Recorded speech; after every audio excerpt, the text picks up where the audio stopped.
নমস্কার। আজকে আমি একটি আবৃত্তি করব, তার নাম জাতির বজ্জাতি। কবি কাজী নজরুল ইসলাম।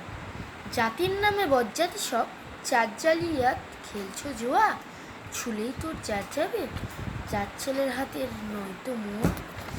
কুকুর জল আর ভাতের হাড়ি, ভাবলি এতেই জাতির জান, তাই তো বেকুব করলি তোরা এক জাতিকে 100 খান। এখন দেখিস ভারত জোড়া, পচে আছিস বাসি মরা। মানুষ নাই আজ, আছে শুধু চার শিয়ালের হুক্কা। জানিস নাকি ধর্ম সে যে বর্ম সম সহনশীল, তাকে কি ভাই ভাঙতে পারে ছোঁয়াছুঁয়ি ছোট্ট ঢিল? যে যার ধর্ম ঠুনকো এত, আজ নয় কাল ভাঙবে সে তো। যাক না সে যার জাহান্নামে, রইবে মানুষ নাই পরোয়া। নমস্কার।